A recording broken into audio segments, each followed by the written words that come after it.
I've noticed our intros have really good like sound effects. Not those type of sound effects, but just like you chewing, me grunting. Body noises. Yeah. That's cool. That makes it official. It's called Foley. Foley. It is called Foley. Yeah. Oh, yeah. Foley. Body Foley. From sound school. I built a brotherhood in sound school of engineers. Brotherhood. It's influence, right? Is that what brings men together to do weird things? Influence? Yeah. No, I don't think so. Just so a common interest, right? So maybe just like athletes attract athletes. Yeah, we ball together. Scientists attract scientists, right? Right. We figure out stuff together. Pedos attract pedos. We diddle together. No, I'm just saying in the not we. No, I'm not saying we do, obviously, but we also don't ball or figure out stuff. I'm just saying when you were naming the. Speak for yourself, bro. I ball and figure out stuff. You ball and figure out stuff? Yeah. I've never seen you. I ball on dribble. a budget. Oh, you ball on a budget? Yeah. I see. My dribble game. Oh, you don't think I play basketball? I've never seen you. You think I got the moves? Do I think you do? Yeah. Sure. You're very light on your feet. You know. Absolutely. What if I was like a crazy basketball player and you didn't know? You wouldn't know because I never showed you that attribute of my humanity, right? Yeah, the attribute of your humanity, yeah. Like crazy basketball skills. Absolutely. So other humans have straight up disgusting attributes of humanity that they... So we're going with attributes of humanity as like a term that makes sense, right? Is that what we're saying? Okay, go ahead. I know what you're trying to say. Sense, I guess. Bro. Go. Try to freestyle dive this shit. So yeah. So absolutely, there's some people, like you may be able to do a backflip standing and surprise me, and I wouldn't know it. And another person might say, like, to do terrible stuff to children, but be really and your good friends at it. wouldn't know it. Be really good at it. What does that mean?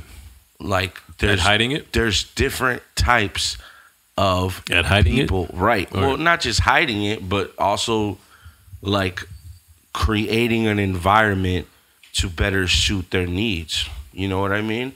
And these are, across the board, you get calculative people that are intelligent, they're able to organize things, right? So then they can move that mastery in different situations in their life, whether it is money management, whether it is in relationships with people, whether it is playing basketball. Usually people that excel in a discipline, right? They can excel in other things because they've ritualized an action in their mind that allows them to be a little better than other people because they're going to master that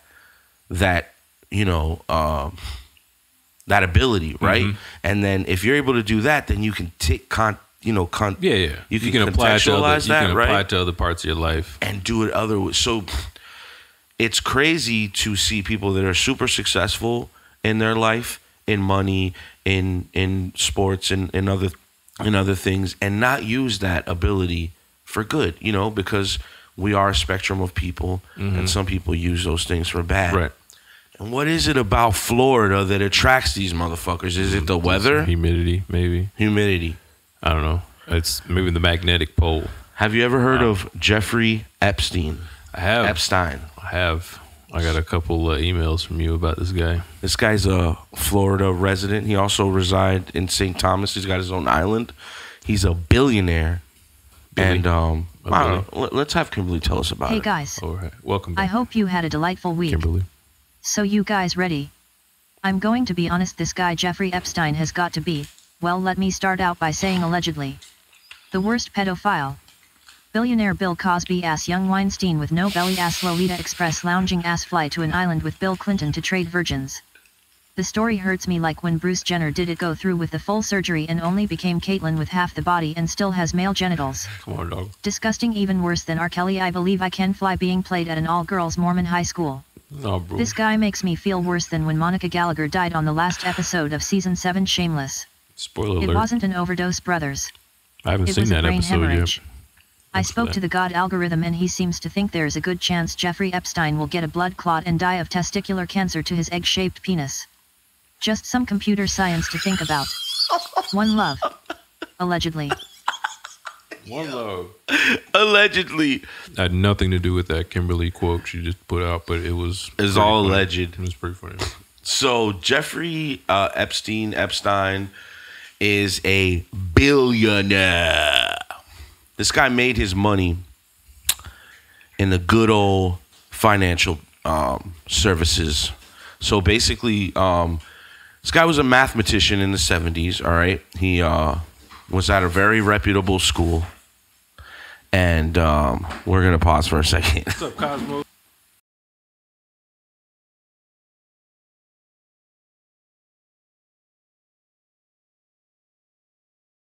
So, Jeffrey Epstein, shout out to Cosmo, our sponsor for this episode. He sponsors my life every day. It's my favorite pet. Getting into the guy Epstein. So, He's a mathematician in the 70s. he was a mathematician. He was teaching school at one of these reputable New York schools. And this wealthy Wall Street trader's son is going to his class. And he works for Bear Stearns, and he notices all the stuff he's teaching his son, and he says, hey, what are you doing here? Like, you're a freaking genius. You should come down to Wall Street and help us manage money. So he works for Bear Stearns. It's a little mysterious on exactly why he got fired or he left Bear Stearns, but at the time that he was working, a lot of mathematicians were using science to basically beat trades, right? Commodities, super math that they can move money, and this was Super awesome. math. Right, this was the era where a lot of motherfuckers were just buying up companies and selling companies because they were just doing the math, and we can purchase this for this, and we can leverage assets, and now we can make a lot of money just based on this, algorithms that we're inventing before even computers were a big thing, right? These were just mental. I don't even really know what half those words mean, but I hear what you're saying. Google all this stuff. Yeah, man. Anyway, so because the guy was so good in math, he moved up in the ranks in Wall Street, and he started managing a lot of people's money with Bear Stearns, and he decided to leave Bear Stearns. According to some of the research I did, it was, like I said, it was kind of a gray area why he left. Some people say that he ripped some people off. Some people say that, the management were not getting happy with him because he was so smart and just doing stuff that wasn't benefiting the company. So he decided to start his own company.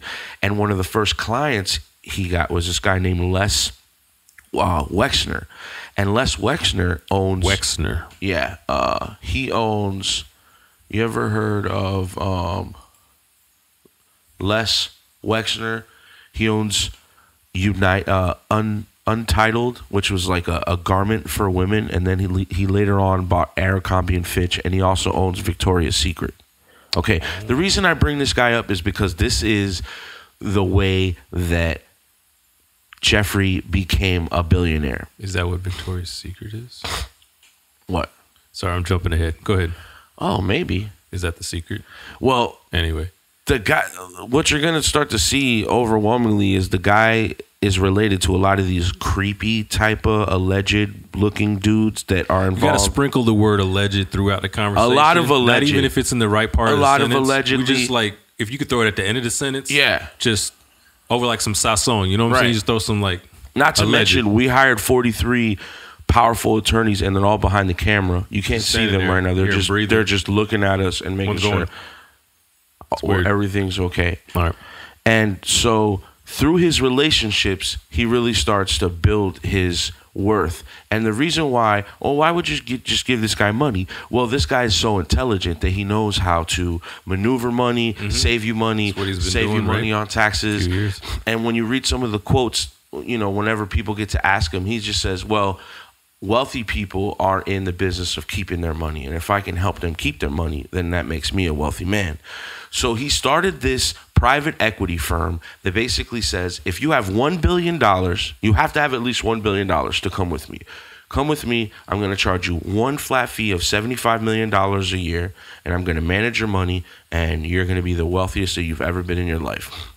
So he does this for Wexner. Like I said, Wexner started out very successful guy with a small little sport kind of fabric. Untitled? Yeah. And he later on, graduated into Abercrombie and Fitch, and basically he says he likes to model himself as a company that is making fashion for young women. That's his whole thing, right? He's an older man, right? So he's like 70 or 80. But anyway, he really likes the fact that he wants to worry about young women and what they're wearing, right? Nice. So him and Jeffrey start to build this huge empire. Now the thing is that you don't really know, like Jeffrey says he has like a whole bunch of clients, but you don't really know a lot of his clients. But what you do know is that he does have a lot of powerful friends. Okay? And this is where the chain of events starts to happen. Jeffrey starts to build kind of like a Gatsby persona within New York, and he starts to throw these lavish parties. And at these lavish parties, he starts to build a reputation that there's going to be these young girls at this party. And I know this because there's quotes from our president, Trump, because Trump knows him, and Trump is quoted as saying that, yes, Jeffrey Epstein is a great guy, and he reminds me of myself because he also likes young women. Well, he likes beautiful women, and a lot of them are on the younger side or something like that. Yeah. That's the better quote. And so you start to he starts to build this notoriety about himself. What year was that? This was like 1995, No, 96. that quote. I think that was during the campaign or something, right? No, it was in like 2002, 2003, because the New Yorker and Vanity Fair did a whole article about this mysterious Jeffrey Epstein and where does he come up with this money, because they purchased this house in New York that used to be an old school, okay, and they turned it and remodeled it into a townhouse, but it's the biggest fucking townhouse in New York City right now, and it belonged to Wexner at one time, or Wexner, and then Wexner sold it to Epstein, and Epstein throws these magical parties at this place, okay, kind of like some what was the Tom Cruise movie, Eyes Wide Shut, kind of like some Eyes Wide Shut shit, okay. Oh yeah. So he's doing this in the late 80s, 90s, getting away with all this stuff. There's mad rumors. There's even a rumor that he got 2 12 or 13-year-old virgins from France flown in to his island, because he owns an island in St. Thomas called Little St. James. Little St. James. And on Little St. James, what's the name of his plane? His plane is called the Lolita Express. Now, you know what the Lolita Express is? It was a movie in the 1960s. It was also a novel. Shout out to my girlfriend Ashley that reminded me that it was a novel, because she's a reader and that, and she knows about this stuff. And basically, it's about this college professor that falls in love with this younger girl, and her name is Lolita. Why would you name your 15. jet? How old was the girl in the? Like 15. 15, right? And why would you name your jet Lolita Express? I mean, probably for the same reason that you name yourself the Pied Piper, is just because you can and nobody can do anything about it, because you're good to go.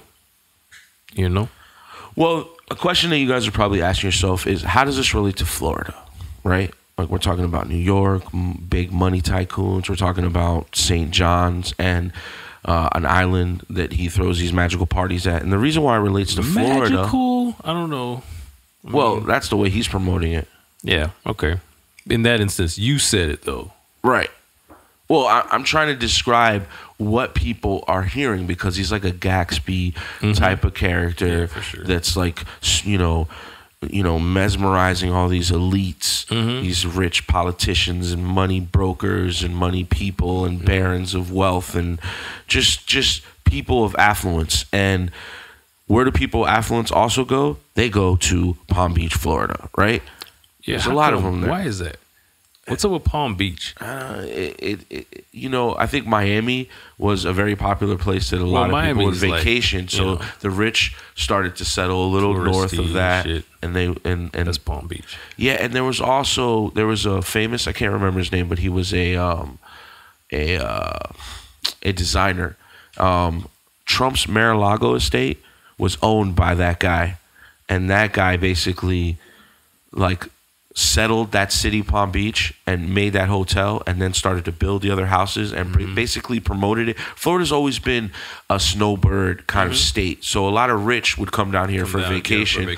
So a lot of real estate brokers at the time, you know, from the 1860s to like the early 1900s, they would settle these communities and sell them just like they do now. You know, like Celebration or Baldwin Park, or in Miami, there's a million new settlements like Star Island, but this was one of the first rich settlements. Palm Beach, and it was going to be modeled after like a Venetian Italian turn of the century kind of, you know, or throwing that around to make it sound smart, but you get what I'm saying. Yeah. Very, very rich. Just a rich part of Florida for the elite of Florida to just come and hang out.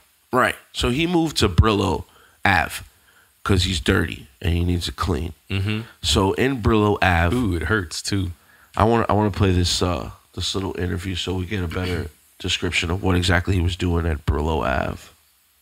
In a year-long investigation, the Miami Herald says it has located 60 women who say they were molested or sexually assaulted by multimillionaire Jeffrey Epstein, several telling their stories publicly for the first time. One tells the Herald this is about justice, not just for them, but for, quote, other victims who aren't Olympic athletes or Hollywood stars.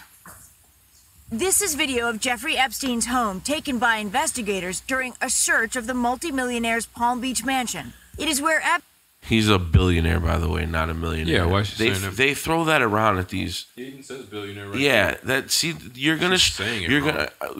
I'm glad that we're stopping it right here because you're gonna start to see this ever like going kind of theme, kind of messing it up, or where they're salt and peppering things exactly to water down the story and make it feel better.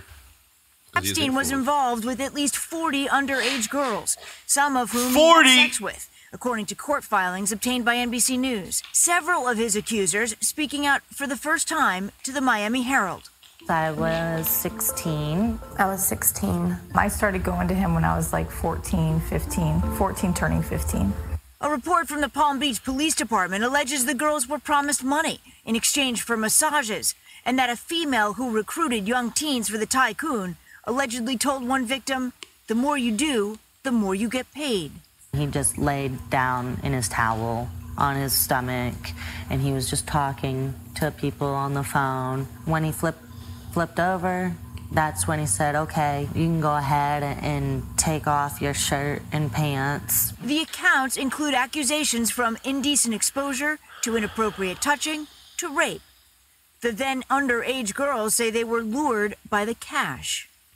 My mother was on drugs at the time, and she couldn't provide for me, and I was pretty much homeless. Former Palm Beach Police Chief Michael Ryder says many of the girls didn't know each other, but had the same story. We believe that this would end up in a prosecution that would incarcerate Mr. Epstein for the remainder of his life. Federal prosecutors even had a 53-page indictment ready to go, according to a court filing. But Epstein, a hedge fund manager who famously palled around with Donald Trump, Bill Clinton, and Prince Andrew, never faced those serious charges. The Billionaire Boys Club. He pleaded guilty to 2 counts related to solicitation of prostitution and only served 13 months in a county jail. And he arranged it so that he got work release, which meant that he had a valet, a driver that he hired, pick him up at the jail every day and essentially drive him to an office. The former U.S. attorney who approved the deal, Alexander Acosta, is now President Trump's Secretary of Labor and a possible pick for Attorney General. Man, a Labor Department dirty spokesperson tells fucking pool. Man. Are we starting to see how deep the muddy water is getting? You can assault. By the way, 40 is just a number there. When I'm sure we're going to get to it later, where it allegedly is in the hundreds. This is in 2005, and this has been good. Now at this point, spoiler alert. But like, you know, you get your buddy that you threw some magical parties with, and he says, "Hey man, you know, I got this thing coming up soon. You can be a part of it." He got friends though, Bill Clinton. Yeah.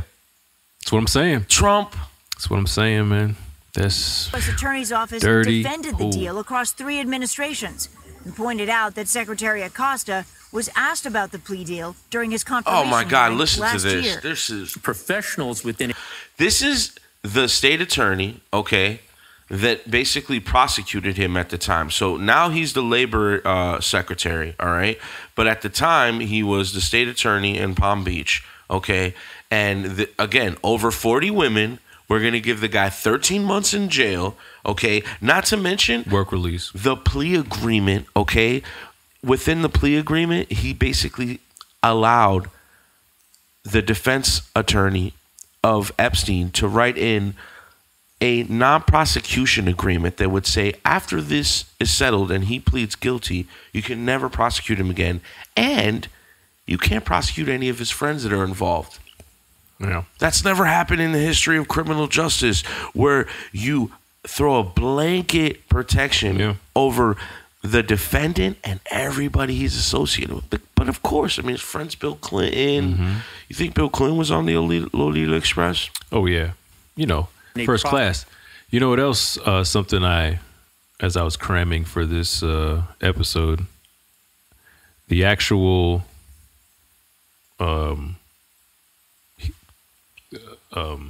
whatever that they came to, conclusion that they came to, was a violation of the Victims Act. Oh, yeah. So they have to like... Well, the prosecution didn't even let... it was a secret They were supposed meeting. to approve. They were supposed to approve any deal or anything like that. The victims were supposed to be able to approve any deal or anything like that beforehand. Absolutely. Well, within the settlement with the defense and prosecution... The defense said, well, we can't tell the victims this is going on. Let's settle it, push it forward. Yeah. And they did this whole thing, and the judge had to be involved also because everything got pushed forward, and the victims didn't know anything until Epstein was serving his sentence in his own wing. The Palm Beach County Jail gave him his own wing of the jail. Wow. Okay? His own wing. Yeah, man. You got good friends, right?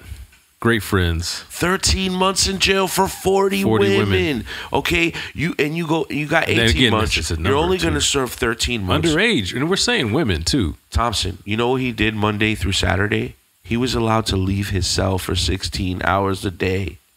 Who gets this privilege? Billionaire boy. You sleep at the jail, and then Sunday you sleep the whole day at the jail. Is there any? How was his cell in the jail? You think? Does it matter? I'm just curious for context. He got his own wing. I couldn't find any pictures of the cell. Was it a cot or was it a queen size, king size mattress? It was a twin. It was a twin? A twin foam. You think he slept in a cell? At night he had to. There was. Or did he sleep in the common area in a bed if he got a whole wing? Nah, there was a cell area with a bathroom. I'm talking at my ass. I don't know what it looks like. There was a cell area in the bathroom, but the craziest thing is he had his own driver pick him up, and he hired his own security to protect him in the jail. Okay, then one time, how did that happen? Did he because he has money. But how do you get security in the jail? He just hired like an off-duty police officer that was just in the jail with him. That would sit in front and protect him. Not to mention he was caught walking down like A1A or something by the sheriff. And the sheriff's like, aren't you supposed to be on work release? And he's like, oh, yeah. And then his attorney was like, he was getting exercise. So the sheriff seen him and was like, you're supposed to be at your office right now on house arrest. You're not supposed to be walking around. And the excuse was, oh, I was getting exercise. I'm allowed to get exercise.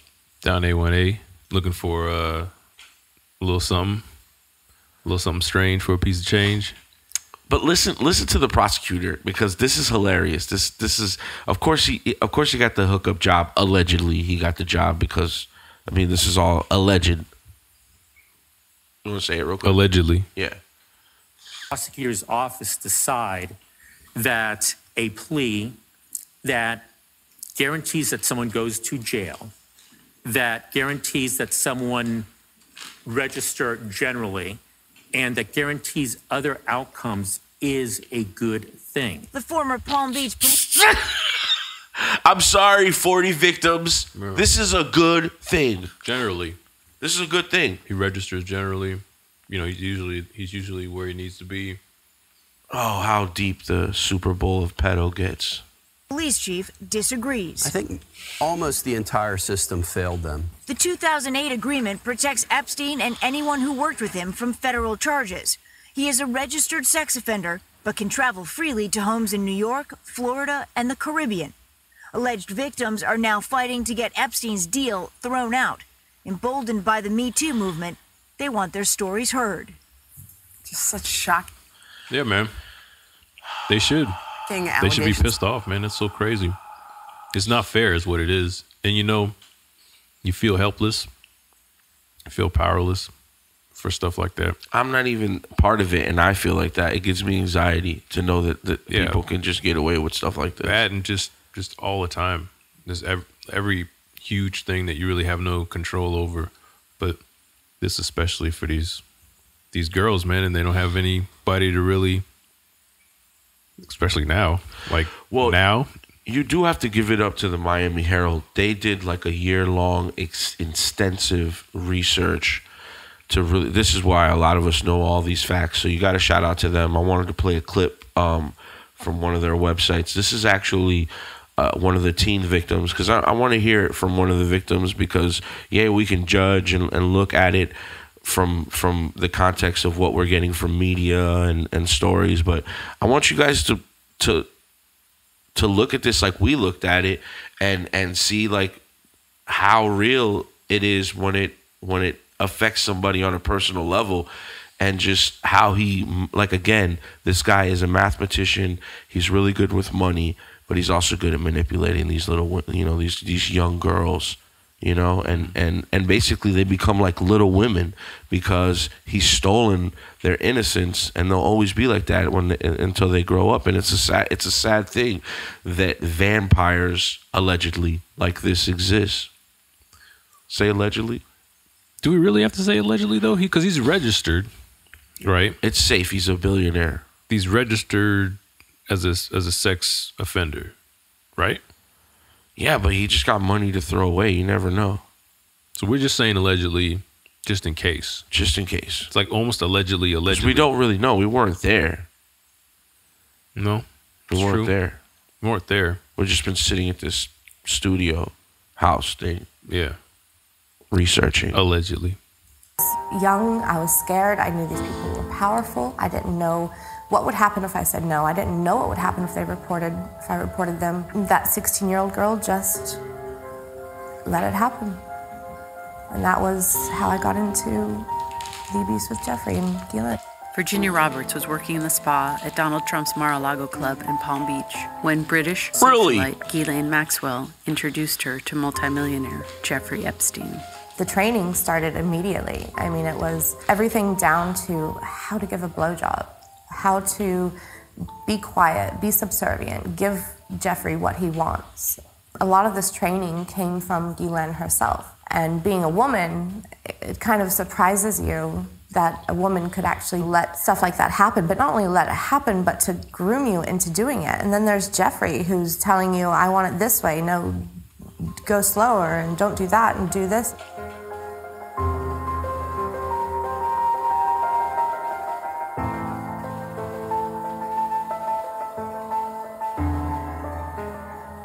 You're just thrown into a world that you don't understand, and you don't know how to, you're screaming on the inside, and you don't know how to let it come out. And you just become this numb figure who refuses to feel and refuses to speak and refuses, all you do is obey. That's it. And eventually it led to, well, now we're gonna experiment and we're gonna try you with another guy and see how you go. So they sent me to an island with a professor, and I basically had to do what I did for Jeffrey for him. So it's very private. It's the perfect world for a billionaire getting away with what he was doing. He could hold big parties there and have huge orgies there, and nobody would have any idea what was going on because it was so quiet and so protected. And it started with one, and then it trickled into two, and then so on and so forth. And before you know it, I'm being lent out to politicians and to academics and to people royalty. Roberts claimed in an affidavit the two of the men that Epstein went out to were attorney Alan Dershowitz and Prince Andrew, the Duke of York. She called it servitude that she was in. Training. Dershowitz and Prince Andrew have both denied any involvement with Roberts. A judge later struck Roberts' affidavit. Fucking douche. So this guy defended OJ. He was part of the Dream Team. Remember Alan? Oh, yeah. I don't remember it. I remember the name. I remember the Dream Team. So that's what his face looks like. You would think, if all these allegations, I get the fact that you feel like you're getting attacked, right? Because this girl says that Alan also slept with her. So he's kind of like, he has to like defend himself in some respect. But sometimes you can tell when someone's defending themselves if they're guilty or not, based on the fact, the way that they're attacking the victim, right? Like, I get the fact that you think that I raped you, and I feel bad that you feel like that, but I need to also be sympathetic towards you, right? Because if I really feel like I didn't do it, then there has to be some sympathy towards the victim, right? That's just the way, and it's called micro expressions. Uh-oh, I don't know what that is at all. Well, I've been reading some books lately, and I heard that there's this thing called microaggressions where, like, you can kind of tell the truth about somebody. Now, none of this is absolute. I'm jumping to conclusions and assuming things. Bitch, are you dumb? Because I got my doctorates at Google search. I meant to hit this one. True. Nah, but both of them make sense. Yeah. But the point I'm trying to make is that you can sometimes tell when someone is actually being defensive. Okay. Yeah. With a guilt behind the defense, right? Okay. Where that, on the opposite, where maybe somebody's being defensive because they're not guilty, they're going to show a little more remorse, especially in the case of a victim of rape, right? Especially if you have a wife. Servitude. And you have a daughter, you should feel some type of sympathy, right? Mm-hmm. So listen to Alan defend himself about this. Again, assuming, I don't know if Alan was in the vagina. I'm not sure. I wasn't there at the parties. I don't get invited to these things. Thompson might have got invited. I didn't get invited. I don't know what Thompson does on his spare time. No, I cook food. Know her? Have you seen her? Have you ever met her? I've never seen her. I've never met her. And I challenge her to come on your show and to repeat her allegations on television. She's hiding behind the litigation privilege. She's filed a perjured affidavit, and I can prove categorically by documentary and other evidence that I couldn't have been in the places she said I was at the time. For example, she said she had sex with me in Jeffrey Epstein's ranch in New Mexico. I was there for 1 hour with my wife, my daughter, who are here with me today in the studio, never out of their sight. 2 other people were with me. Nobody was on the ranch at the time. Only time I've ever been there. Said I had sex with her on the private island. I was there once with my wife, my daughter, prominent professor at Harvard Business School, his whole family. She is categorically lying and making the whole thing up. She specifically said that she had sex with you at least on 6 different encounters. She mentions those 2 places. She also says in New York, in Florida. Can you prove it didn't happen there either? Absolutely. As long as she gives me the dates, I will have my travel documents. I am a busy person. I'm in Europe. I'm in Israel. I'm teaching. She has to give me a date, and I will show her I was never, ever anywhere near her at any time. She's making the whole thing up. She is a categorical liar. I challenge her to repeat it in public. Then we'll be able to have it out in court. And that's one of the things you've talked a lot about, the idea that these allegations were put in a lawsuit. I think you called it a stink bomb, kind of a drive-by shooting in the legal sense, and that you had no opportunity to respond. However, in the latest legal papers from their lawyers, they say you have, in fact, had the opportunity to be deposed. They're lying. They show letters in which they offered to depose you. The glove did not fit. OJ did not murder that woman. Saying, if you ask me about my legal relationship with Epstein. I'm just talking about morally where we stand in the category of these people. We know Clinton had his kind of infidelities and his bullshit with women, right? Monica Lewinsky allegedly had not have sexual relations with that woman.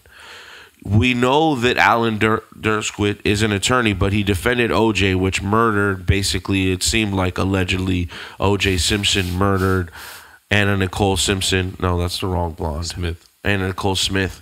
Yeah? No. It is Simpson. Simpson? Yeah, because Smith is the other one. The other one. Is that race? The blondes. They were both blondes. Yeah, but one was... The point is they're oppressing women. They're killing women. This guy's a representative of it. Treating them... Or a defense attorney, right? You could. The demeanor to me comes off very aggressive and very uncompassionate, with the situation because you know your friend is already a convicted sex offender. Not to mention, remember that settlement agreement that Acosta, the attorney that got the labor? Guess who wrote the agreement on the defense side? Dershowitz. He wrote it. He helped write it. He put it together.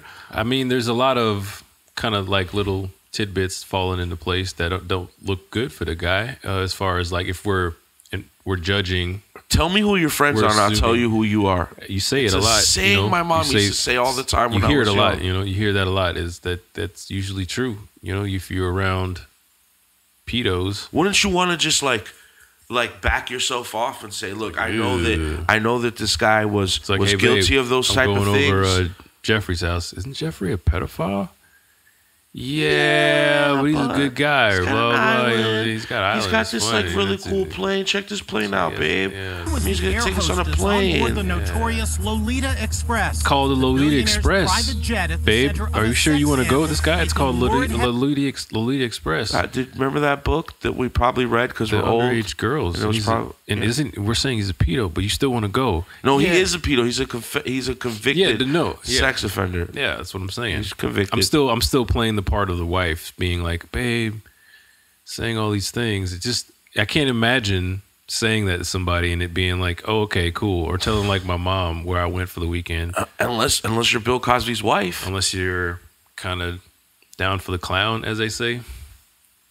Guess who else was on the plane? You're not even going to guess who's on the plane. It's just all these characters start to fall and watch.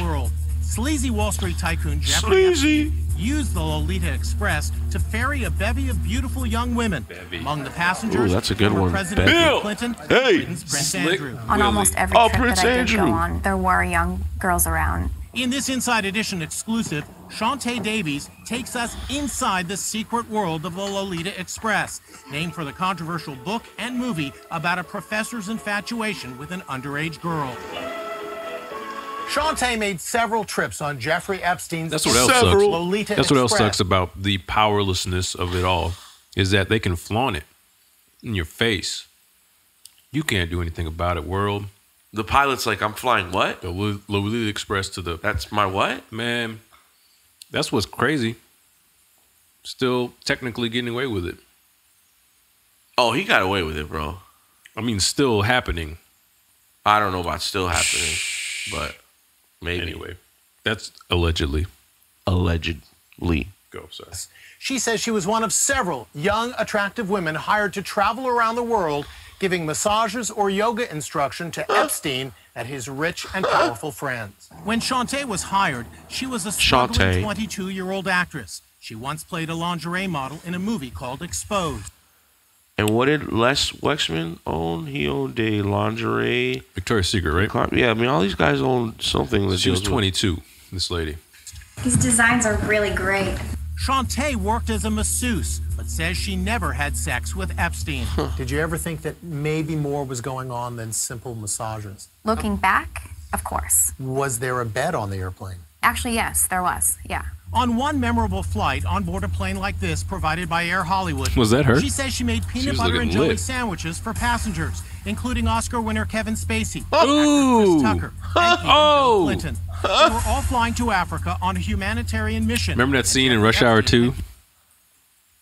Rush Hour 2 when Chris Tucker goes to, I think he goes to China or whatever, before Jackie Chan went to Los Angeles. I remember the movie, but not that. So the scene when the first thing they go to is go to a massage parlor, and Chris Tucker's like picking out girls, and he picks out like 7 girls for himself. That scene, me seeing that scene takes a whole different context, because he's like, hey, I'll take that one. Gotta take that one. Oh, hey, baby. You know, he's like, really, it was crazy. And then he's sitting there getting massaged by 7. It was funny in when you watched it, but now it's like creepy. Whoa. Oops. But you know, my friends, allegedly he's having a good time. My friends on the Lolita Express. On the Lolita Express. Use of his jet. So you never gave President Clinton a massage? No, I didn't. Shantae says when the plane landed in Africa, Clinton took her shopping. But she says nothing because you're my friend. They had shut you're down my a friend. store Come for with us. me. And come on, let's go get some jewelry. They went to Africa? I did not have sexual relations with that woman. Why'd they fly to Africa? To a humanitarian thing about AIDS. To take the masseuse. To meet masseuses, but it's about AIDS. That's ironic, right? Considering what may or may not have been happening They just on the needed an plane. excuse to jump on that plane, I'm bro. just saying. It's kind of ironic, right? Hopefully they use protection. And I helped him pick out a bracelet for Chelsea. It was a jet-set lifestyle for I mean, sure. she's- Shantae says she felt uncomfortable about being part of Epstein's collection of young women.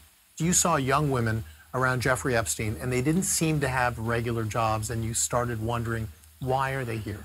Yes, yes, When you look back, are there red flags that you should have seen at the time? definitely, yeah. Why fly anyone out to be a masseuse when there's plenty of masseuses in the same city that you're in? Epstein served 13 months in prison for soliciting an underage girl for prostitution.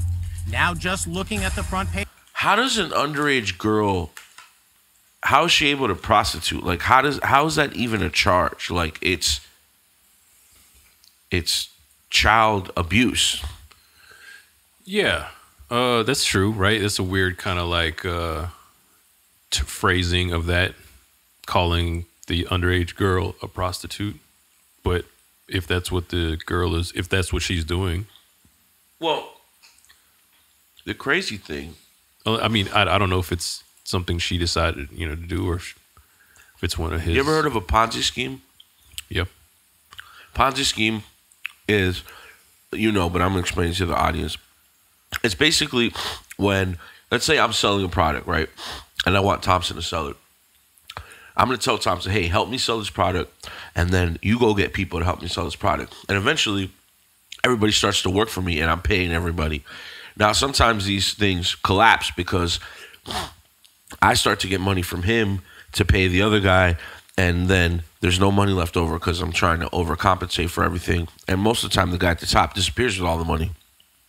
That was a loose, vague way of describing it. Loose, vague. But that's basically it, right? Like, the scheme part comes in when you don't actually have anything of substance to sell. Is that where the scheme part comes in? Well, the scheme part is because you start to take money from other people, and then you pretend like you're getting these huge returns so that people start giving you more money. Yeah, so you get more people to give you money. And then it just keeps building and but building nothing and building. actually comes of it. Well, this is sort of what Jeffrey was doing in Palm Beach. He would get these young girls from poor neighborhoods, right? So he would recruit them out and say, hey, go to these parties and bring me girls. And if you don't want to massage me, get somebody that will massage me, and I'll pay you and I'll pay her. Yeah. And the more she does, I'll pay both of you. Yeah, but it's not really like a Ponzi scheme. It's just him investing into his addiction. It's a pedo scheme. Yeah. This chick's this lady, esteemed journalist, is gonna let us know. Yeah. Let me ask you, set the scene for us. There are some people, I suspect, who are only vaguely aware of the Jeffrey Epstein case. Tell us a little bit who he is, what he did, and where it stands now. Well, Jeffrey Epstein is a Palm Beach multimillionaire hedge fund manager who began his career in New York working for Bear Stearns. And he made a lot of important connections of people that were very, very wealthy. And he managed to get some clients that had invested a lot of money with him, made them a lot of money, and made himself a lot of money. He flew around in a 727. Right. He's had a number of private jets, and he has an island in the Caribbean, a ranch in New Mexico. Right. This guy is extremely wealthy. Right, and it's always been a little bit of a mystery on how he got all his money. But in any event, he still has a home in Palm Beach, and he came up with this idea where, he would have people go to some of the places in Palm Beach where girls congregate, malls. Mm-hmm. Teenage girls. Yeah, teenage girls, young girls. And McDonald's. He would offer them money to come give him a massage. And what happened was... But that's a euphemism. Massage really meant sex. Right. As far as... My guy, call him out. What's his name? As much as he What's could. that guy's Some name? of these girls were very uncomfortable with it. And if they were Let him uncomfortable know. with it, once they got there and realized what it was playing all any about, games he today. said, okay, well, you don't have to do anything but bring me more girls. So he set up this pyramid scheme, sort of, where these girls would then say, okay, and then they would bring other girls. So it was this revolving door at his mansion. And he would pay them $200 or maybe even Remember earlier more. when you said That's right. successful people apply their business acumen into other parts of their life? his scheme. He put it on other people too. I mean, that's how intelligent this guy was. He was able to like really manipulate the whole system. I mean, he didn't get arrested till 2005, bro. And I mean, he made his money in the late 80s. You think he just started picking up the pedophile shit? How young do you think? Probably like nerd shit, right? He was a math dude. Probably didn't even do much at the beginning, huh? I mean, he doesn't have a wife, clearly. And I couldn't find anything that if he had kids or anything. God, I hope not. But the thing, I want to show this deposition tape. Does he have any kids? Nah. He was born in Brooklyn, y'all. Brooklyn in the house. You guys got to stop producing pedos, Brooklyn. Easy peensy, easy. I mean, is Trump from Queens? So this is the deposition tape. I want you guys to hear, because this is the only kind of like audio that I can get to show you guys the character, as I say, the way this guy acts. Remember at the beginning of the episode, Kimberly was talking about egg-shaped penis? Oh, God, I think this is where she got it from. That's disgusting. All right. Yes, I do. This is one of the numerous lawsuits that he had a deposition to. Basically, a deposition is like a place where you come and get like an interviewed about the lawsuit that they're trying to get. So they want to get all this information about you because they want to go into mediation and basically settle a lawsuit without having to go to court. So, trial. Jeffrey Epstein. Is it true, sir, that you have what's been described as an egg-shaped penis? Oh, God. Form, vague, indefinite, and I'm going to give you the first warning, Mr. Coogan.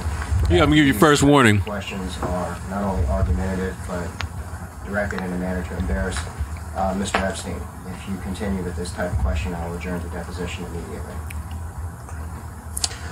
Sir, according to the police department's probable cause affidavit, one witness described your penis as oval-shaped and claimed when erect it was thick towards the bottom but was thin and small towards the head portion and called it egg-shaped. Those are not my words, I apologize. But as Mr. Oh, he couldn't say that one. He doesn't get three? What world are we living in when you only get two warnings? And the second incident, if we're calling it that, was part of the first one. But the attorney's trying to figure out a way to get out of it. I mean, can't adjourn it. How can the attorney adjourn it? Well, this is what I'm. Damn it! So let's look at the timeline. Is it true you have an egg-shaped penis? Yes or no? I need to know. Sorry. We're going to look at the timeline of events, and I'm going to go over it really quick, and then I'm going to have Kimberly go over it extensively because she's a little more accurate with the facts. But this whole thing, as far as him being prosecuted, started in 2005, okay? And it's lasted all the way to 2017. It's a long time. Because he's a billionaire. He's a billionaire. He can push the court proceeding back. And the thing is that he only served 13 months out of it. So now he's just living in his island, right? No, he served the time, and then he had to register as a sex offender. So everywhere he lives, he has to register. But now he can just go about doing it. He has no probation or anything. He's done. Doing his thing. Now, if he ever gets caught again, I'm sure it's going to be crazier. The craziest thing, as far as the sentencing, the craziest thing is that after he got sentenced, he told his lawyers to start suing all the other lawyers that represented the victims, like taking them to court, just wasting people's time, just in a vendetta to get people back in some respect. You know what I mean? To put a time constraint on their life. And did you see? I don't know. Did you pull up the one where he had to write a letter apologizing to one of the lawyers? Right. So Edwards is the attorney that represents most of the Miami victims.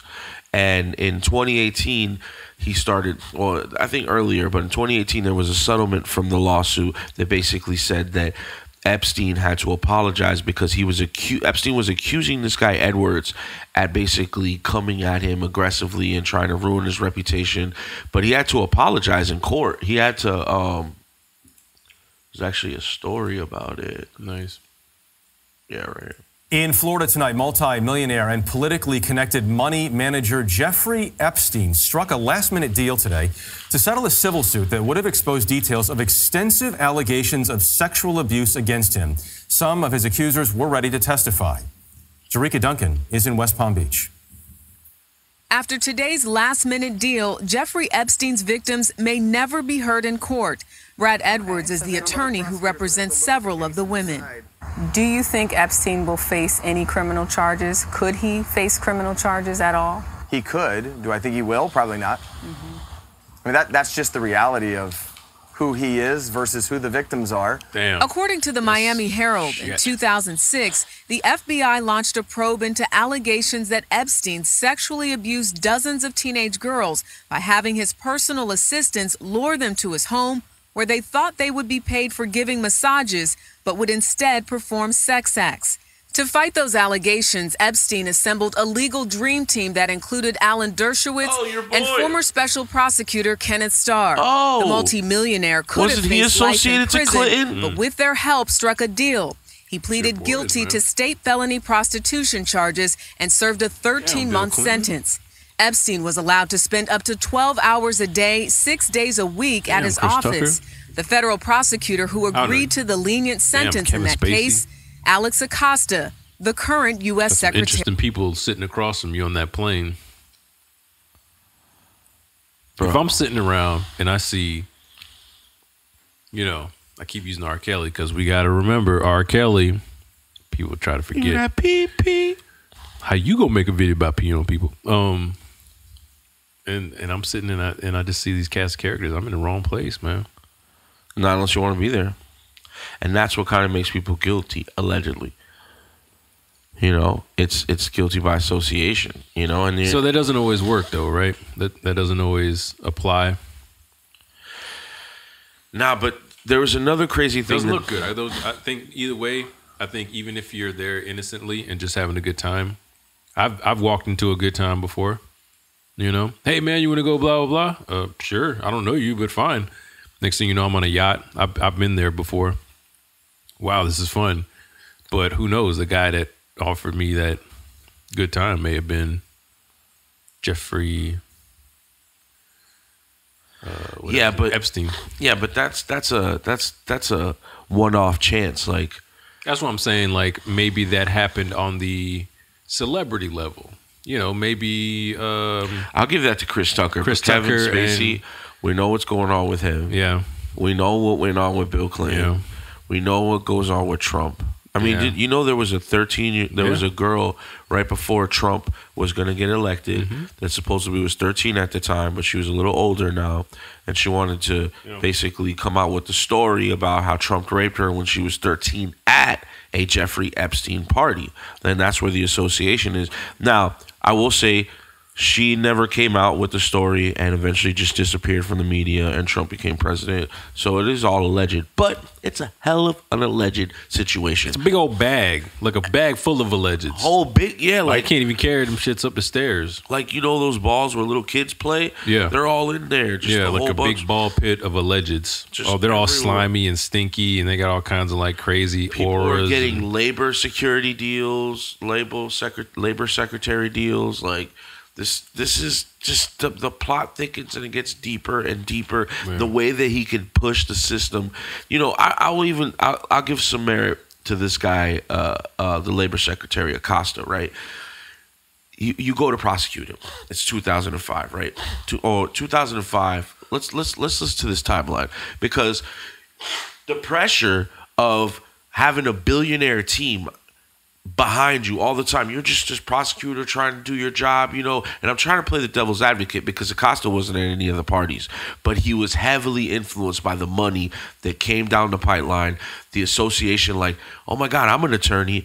Look at Alan Dershowitz. Look at Kenneth Starr. Look at this dream team. I want to be associated with them. So the influence starts to also affect other people, even on another level, like not the people that are going to parties, but the people that are covering up. Yeah. You know, there was a situation where there was a butler named Alfred, which is crazy, right? And yeah, he worked for Epstein, right?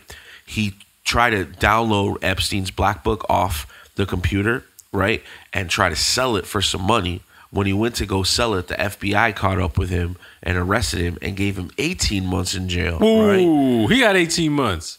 Gawker released the black book, shows all the people, like even down to like Courtney Love. Like this guy was Courtney Love. Yeah, I saw that. This guy Epstein was connected to so many people in this black book, right?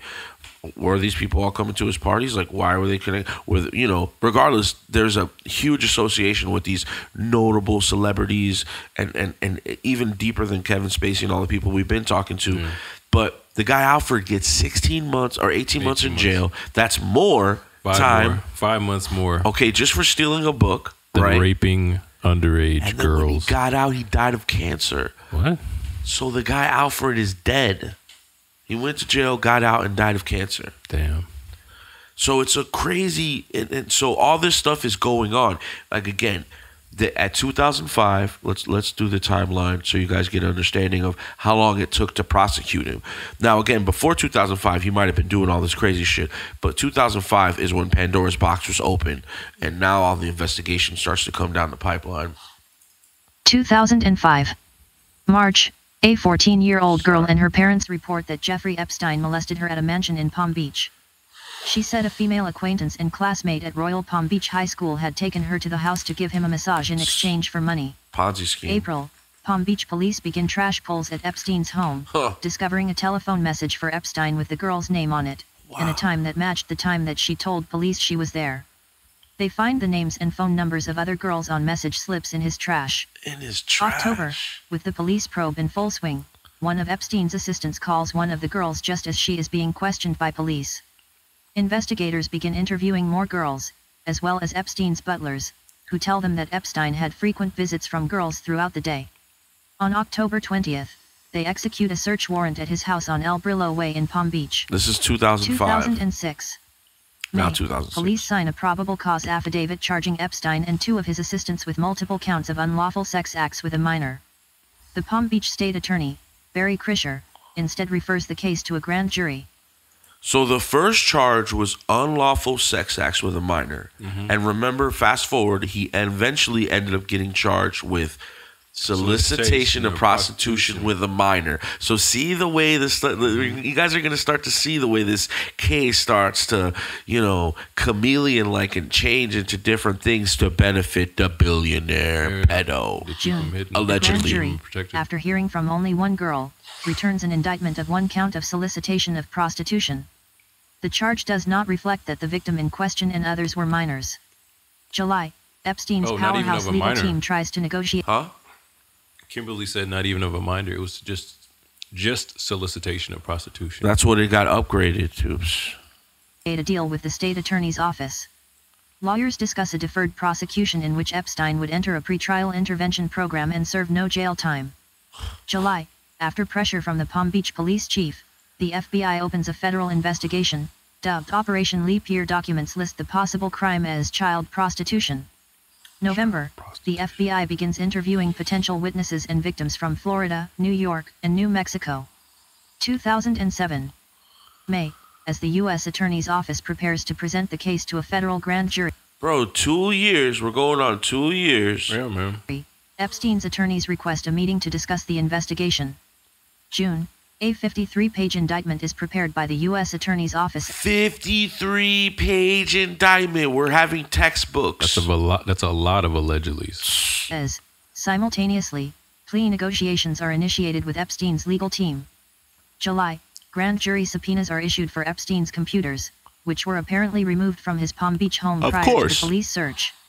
August, the U.S. Attorney in Miami, Alexander Acosta, enters into direct discussions about the plea agreement, a motion to compel production. At this point, he's probably in about $2 million in this case, because I want to start budgeting like the money this guy's spending at this case. You know, I think he spent upwards of $20 to $50 million to defend himself, which is pocket change. He can spend that on lunch. Wow. He's a billionaire. He's definitely a billionaire. Yeah, he's worth 1.2 according to different shit. Yeah. Production of Epstein's computers is delayed. I mean, according to the research I did, he gets $75 million a year from each one of his clients, and he has 15 clients. Yeah. September, federal prosecutors draw up several federal plea agreements that are rejected by Epstein and his attorneys. Epstein signs a non-prosecution agreement on September 24, but his attorneys continue to delay his court appearance. Delay, October, boy. Delay, boy. Non-prosecution agreement still being... Alan, yeah, Alan, can you go ahead and delay? Yeah, just for another year, just delay. I got you. You want to fly in the Lolita Express? We still got it. Yeah, I'm in St. Jeffrey's right now, hanging out. And they stay there. Debated. Acosta meets with Epstein lawyer Jay Lefkowitz at the West Palm Beach Marriott on Okeechobee Road to discuss finalizing a deal. Among the terms agreed upon, that the victims would not be notified, that the deal would be kept under seal, and all grand jury subpoenas would be cancelled. November, Epstein's lawyers object to an addendum to the agreement. The provision called for a special master to appoint an attorney to represent Epstein victims' rights to civil compensation. Of course. December, the two sides continue to debate the addendum. Epstein attorney Kenneth Starr asks for a review of the agreement by the U.S. Department of Justice in Washington, further delaying its execution. Victims are told the investigation is continuing. 2008. January, Epstein attorney, Lefkowitz, calls Acosta, telling him his client will not go through with the agreement because it requires him to register as a sex offender. Push back another year, Alan. Star. Yeah, Alan's not pushing it back. You push it back. No, I'm not going to do it. So then what? He just says no? February, with the plea negotiations and the Justice Department review still in limbo, the FBI continues its probe, locating more witnesses and evidence. March, preparations are made for a new federal grand jury presentation. In court documents, the U.S. Attorney's Office notes that Epstein's victims are being harassed by his lawyers, who are not specifically named. May, the Justice Department issues finding that, if a plea deal is not reached, Epstein can be federally prosecuted. June, Epstein's lawyers revisit plea negotiations, and on June 30th, Epstein appears in a Palm Beach County courtroom. He pleads guilty to state charges, 1 count of solicitation of prostitution and 1 count of solicitation of prostitution with a minor under the age of 18. He is sentenced to 18 months in jail, followed by a year of community control or house arrest. He is adjudicated as a convicted sex offender who must register twice a year in Florida. July, Epstein's victims learn about his plea in state court after the fact. They file an emergency petition to force federal prosecutors to comply with the Federal Crime Victims' Rights Act, which mandates certain rights for crime victims, including the right to be informed about plea agreements and the right to appear at sentencing. See, it sounds so much better when Kimberly says it. Epstein's victims learn that he has already been sent to jail, and that the federal investigation is over. They seek to have his plea agreement unsealed, but federal prosecutors argue against releasing the agreement, commencing a year-long court battle to learn the terms of Epstein's plea bargain. A year-long court battle. October, So what a fuck show, bro. But that's the pressure that this guy Acosta has. Not to mention all the money that Jeffrey's spending on what's it called? On private eyes, right? So these private investigators are going down there sifting through your trash on everybody that's harassing associated. his victims. Everybody that's associated, including Edwards, that we know, the attorney that's defending all these victims, he's getting harassed. Yeah. That lawsuit. Yeah. This was in 2007, 2008. Damn. They had the lawsuit in 10 years ago. 2018. That's the level of bullshit that these rich people do to push the shit back. Yeah, because they can draw it out. We're in 2008. This happened in 2005. He still hasn't served a year. 13 years. 13 months. No, I mean 13 years ago. Oh, yeah.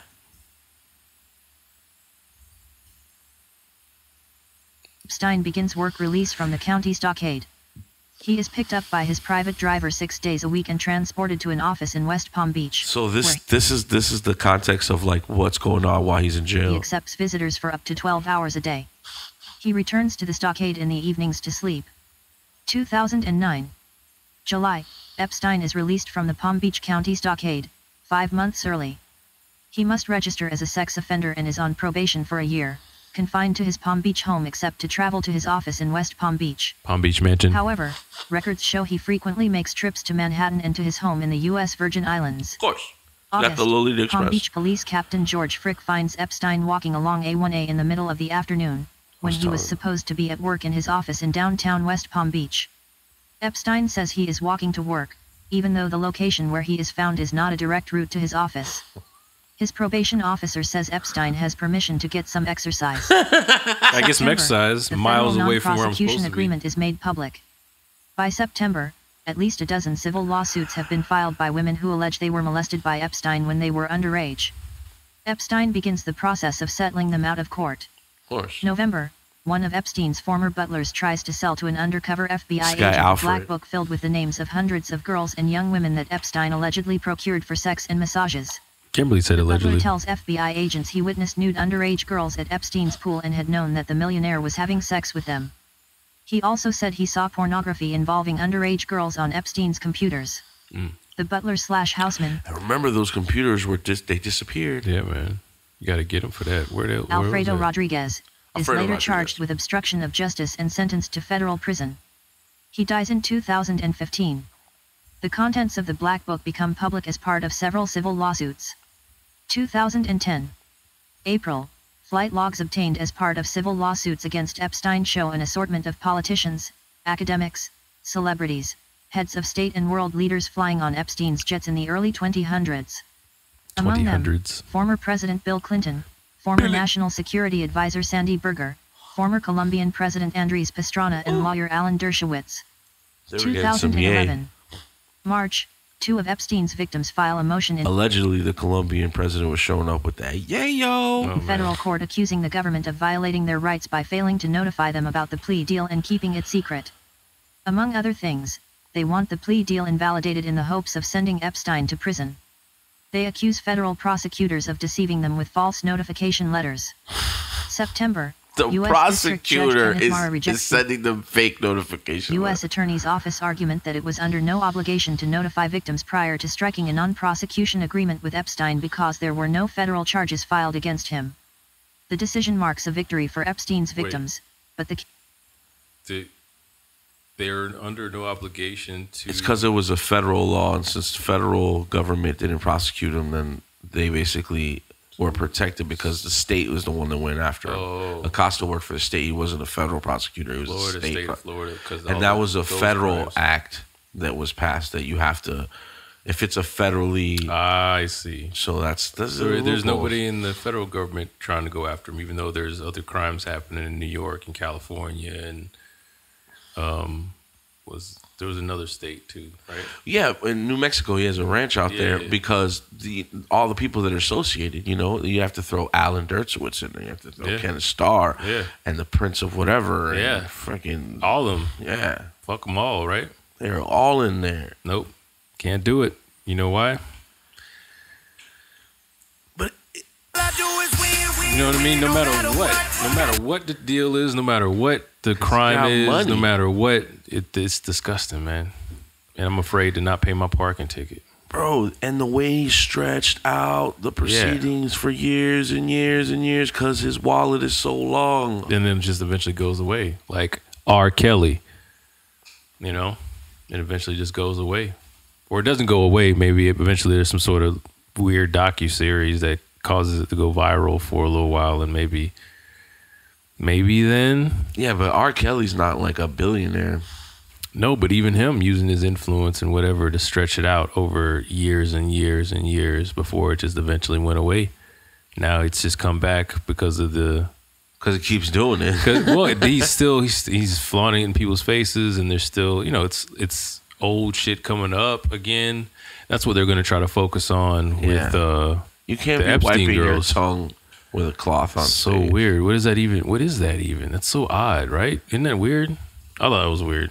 Like, not wipe my tongue. I'm like, ugh, why? Like the women that are still grabbing his penis. Yeah. Like, don't you know that this guy, he probably wants to fuck your daughter? No, he does, right? Or he does. Have you seen the cover of Aaliyah's album? That first one? Age ain't nothing but a number.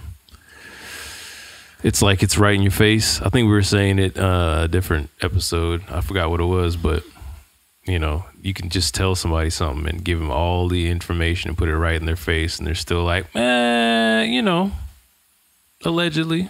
Yeah. Okay. I mean, with R. Kelly, there's a little bit of an argument because people actually, it's like Michael Jackson, you know, did he do that with the kids? You love his music, so it's hard to separate the person from the artist. And he married Aaliyah when she was 16. This guy's like, what? It was called Age Ain't Nothing But a Number. The Pied Piper R&B. We saw the tape. Nah, ain't no question. There's no questions there. But because he's an artist, we accept it. Like, this guy's just a straight billionaire. Because of his boys, we accept it. You know, the population is not fucking with this, but with Jeffrey. But because of his influence, he gets away with it. R. Kelly, we kept brushing it under the rug because of the music. Same thing with Michael Jackson. You know what I mean? A different kind of influence or whatever, different kind of power, a power over our entertainment and us wanting to be like. I mean, Bill Cosby went down eventually, and he had a lot of and it was even harder because we had this idea of him being like perfect the father of figure. a generation. You know. Mm-hmm. But it happens across the board, man. But to me, it's even sicker. It's sicker anyway. But just the level of hypocrisy and just lies and fakeness when you have money to just cover it up and just like, oh, man, this really turned my stomach when I heard about this story and the fact that it's still nobody really knows about it. Not really, you know. Because he's a millionaire, he's a billionaire. Well, it's one of those things. It's so, I think we said it before also, it's how do you even approach it and how do you fix it and how do you make it better? And I think, again, doing my cramming before the episode today, you just have to shed light on it and try to make a biggest spotlight as you can on it and do your part, you know, maybe just do extra work. I think we should put a cap on wealth. I think you're allowed to make as much money as you want, but after like $100 million, that all that rest of the money, you can control it, but it has to go to something else. You can't use it to benefit you. You know, after you lose the $100 million, you can make another $100 million back if you choose or if you have that power. But there has to be a cap on money so people can't do stuff like this. And there also has to be a cap on the money that civil service makes so they can't get influence. For example, if you're an attorney, you should only be making a certain amount of money. I think we talked about this in another episode when we were talking about politicians should only get like a house, a car every 4 years, and maybe $60,000 or $70,000 for expenses. Everything else is taken care of. You know what I mean? So that you're not able to be manipulated. And if I'm not talking about a socialist government, I don't want to be, you know, Russia or, you know, or some socialist thing. I think the capitalistic part of our society is important. But I think putting a cap on what you do with that money personally. I don't know much about like business and all of that shit, but can you have a cap on a capitalistic society? Can you have a limit on how much money you're trying to make? Well, you can allow them to spend money to grow their business, right? But if you put a cap on the personal spending, like you personally can only, what are you going to do with your personal money? You know, like buy food, cars, and cool jewelry. Money, whatever I want. Exactly. But if you put a cap on that and say, okay, you can spend this much money on stuff for you, and because you're more successful, you can have more than the regular person, but the rest of your money has to go to benefiting the rest of society. Yeah, I mean, it sounds like something that would appeal to me because I don't have a lot of money, but then it also at the same time, if I have a lot of money, that doesn't sound like something that appeals to me other than maybe make it mandatory that I do something progressive or whatever with my money every year, other than putting a cap on how much money I'm able to spend. You know, it's funny when it feels funny when it's like stopping me from doing what I want with my money. I don't like that. But I think that we've evolved so far in society that when we have people that are super intelligent, like Jeffrey wasn't born with money, but because he was so intelligent, he was able to manipulate his way into getting a lot of money. So if we have preventive measures in society for people like that, maybe it'll guide them. Because usually money hungry, powerful, sociopathic type of people that want control and stuff will get the money. That's not the issue. It's just what they do with it later with their power hungriness that affects other people. Yeah. Like over 100 alleged women that were molested by this dude. You know what I mean? Yeah, but he's going to do that if he's got $100,000. He's going to do that if he's got... But he would have went to jail. There would have been more... He would have went to jail and there would have been maybe less victims. But I'm saying, like, putting a cap on his money, the amount of money he had and the freedom he had nothing to do with the crimes he committed. You don't think so? Nah, maybe to the money gave him security and like maybe to the extent of get away with this. Maybe to the extent of how he did it, throwing like wild island orgy parties. It maybe magnified it or whatever, but it didn't cause him to do it. It wasn't just like, oh, I'm rich now, what am I going to do? But I think he did that to protect his circle. Like, oh, I'm going to do this stuff because I like it, and I'm going to bring these other people in and have them do it because once we're all complicit. With once we're all complicit, then I really have the power now. Yeah, for sure. But again, I don't think it's because of he spent over $150 million or whatever. How much do you think he spent on this case? I don't know. With settlements and lawsuits. I think he's still probably paying out. Still happening. And it's coming back. Like I said, like he said, they violated some sort of... Kimberly said it better than I did. So maybe they'll be able to prosecute him again. That's what they're saying. Hopefully. That if it reaches a federal court and and the federal judge says, hey, these victims weren't represented properly. Yeah, man. The federal government can come in and prosecute him. The federal government. And send him to corrections reform. Oh, wow. What about him? Does he get a break?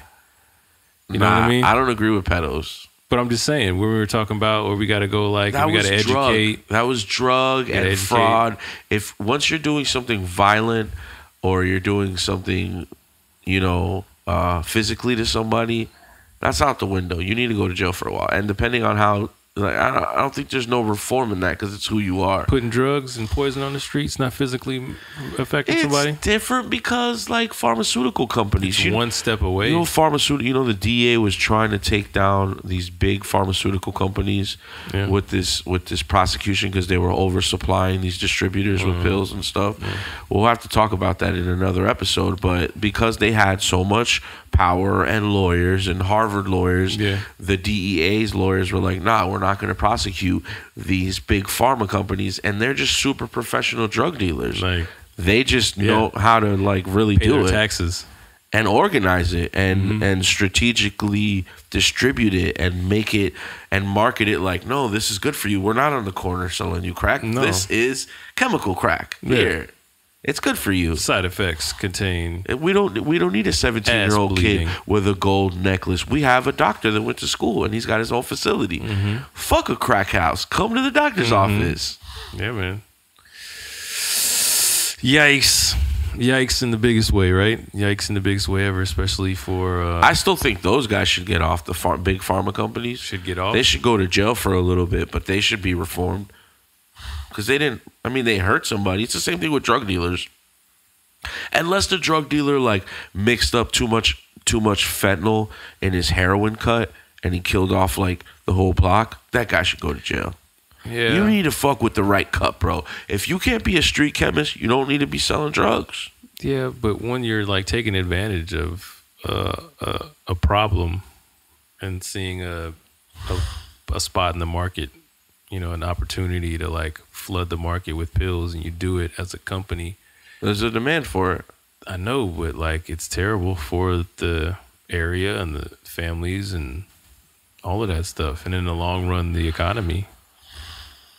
Right. In the short term, you're getting a lot of money made, but you're turning a bunch of zombies, and that's not good, It's not good for the state. It's not good for the cities. Man, it's not good anyway, bro. That's what I'm coming to realize with the more. And I'm going to try to continue to stay optimistic. But with stories like this, man, what the fuck, bro? We live in a fucking Florida. shitty system. It's good, but it's shitty. Well, it's good, but how do you make it, better? I don't know, bro. We keep making podcasts. There's you guys shine lights onto situations. I think the more times somebody gets called out on their bullshit, then eventually it just sticks, I guess.